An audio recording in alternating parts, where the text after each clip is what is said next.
بسم الله الرحمن الرحيم. السلام عليكم ورحمة الله وبركاته. ازيكم يا جدعان؟ عاملين ايه والاخبار؟ يا رب كل الناس تكون بخير وكل شيء تمام معاكم. اهلا وسهلا، مرحبا بيكم في يوم جديد وحلقة جديدة.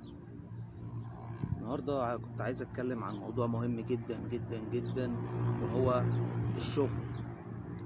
الشغل يا جماعة مش عيب، انا فاهم. عمر ما كان الشغل عيب، عمر ما كان الشغل وحش، عمر ما كان الشغل قلة، عمر ما كان الشغل ذل، عمر ما كان الشغل إهانة، عمر ما كان الشغل ذل، عمر ما كان الشغل إساءة.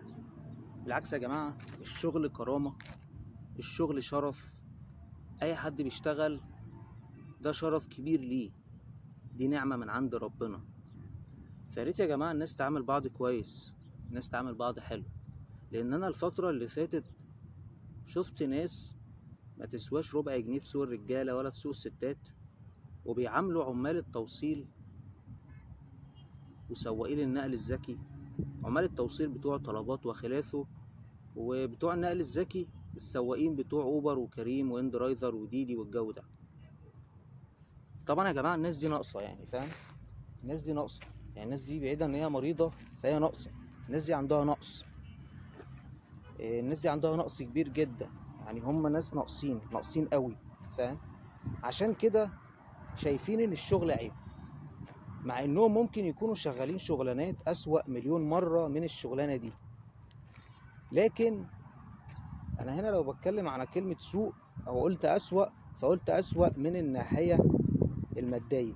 يعني هو ممكن يكون بيقبض اقل منهم بكتير جدا، لكن بيعاملهم وحش وبيتنمر عليهم وبيتعنصر عليهم بدون اي سبب، بس لانه ناقص.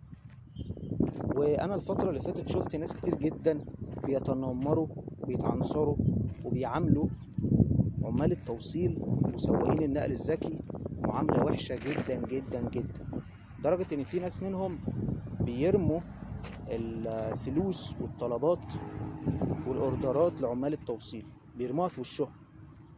يعني طبعا حتى لو انت مش عايز تستلم الاوردر ما تستلموش، مش عايز ان انت تحاسب ما تحاسبش، انت كده كده كله ايه في الاول وفي الاخر لنفسك، يعني فاهم. لكن المعاملة ذات نفسها بتفرق. يعني انا عن نفسي متربي ومتعلم من صغري، هي حق، هي كتربية وكتعليم وكدين، ان انا اي حد يجيلي حتى لو كان بيعمل حاجة صغيرة وجايب لي اوردر صغير جدا ان شاء الله حتى ب5 جنيه، ان انا بسيب له تبس او بقشيش او اكرامية، فاهم. زائد ان انا بعامله كويس جدا، لان الراجل ده جاي لي في بيتي او في المكتب بتاعي او في الشغل بتاعي او حتى هقابله في الشارع. فالراجل ده جاي لي، يعني ايه جاي لي؟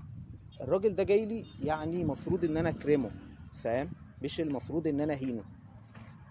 تاني حاجة ان انا بكون محضر في التلاجة عندي ازازة مية ساقعة معدنية مقفولة، زائد كنزاية او علبة عصير وشوكولاتة او حلويات، وبحطهم كلهم في كيس وبديهوله.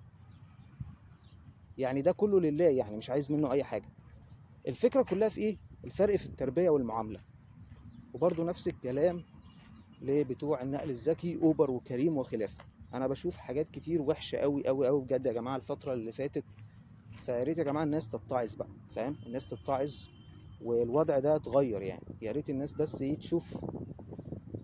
تشوف الدين بيقول ايه، وتحاول تعمل الكلام اللي ربنا بيقول عليه. وبس كده يا جماعة. الفكرة كلها بجد ان الموضوع استفزني جدا.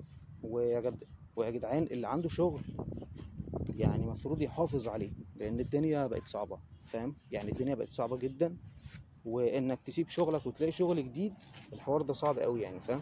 يعني انت تسيب شغلك وتلاقي شغل جديد حاليا الموضوع صعب، فما بالك بقى ان انت سايب شغلك وانت عندك مسؤوليات وعندك مصاريف وتكاليف وايجارات وديون واقساط وجمعيات والتزامات. فمين اللي هيحاسب لك؟ مين اللي هيدفع لك؟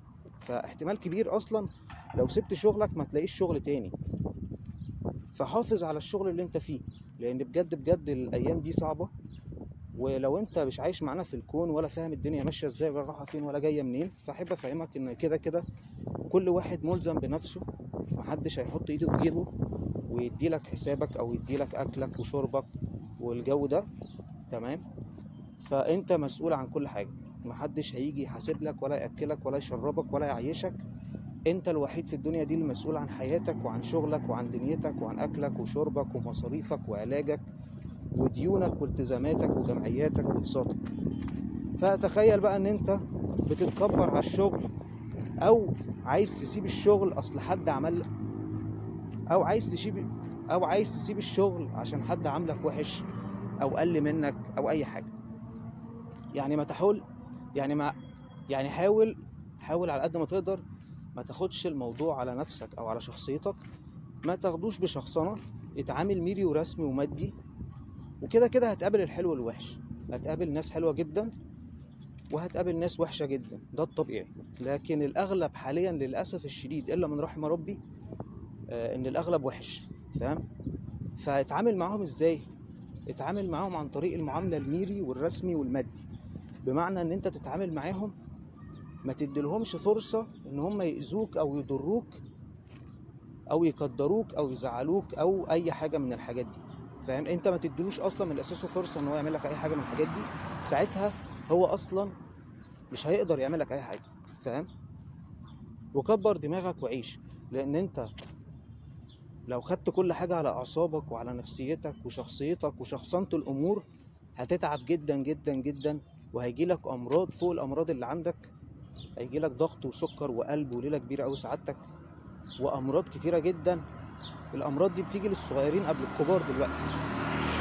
فخلي بالك من نفسك ومن صحتك، وما تسمحش العميل قليل الادب ما عندوش ذوق ما ترباش ولا اتعلم ولا عنده دين ان هو يقدرك ولا يزعلك، فاهم؟ كبر دماغك وارمي ورا ظهرك. وفي نفس الوقت ما تسمحش للمدير او المسؤول انه برضه يعمل نفس الكلام ده معاك، لان طبعا للاسف الشديد اغلبيه المدراء او الرؤساء او صحاب الشغل او المسؤولين معاملتهم للناس اللي شغاله عندهم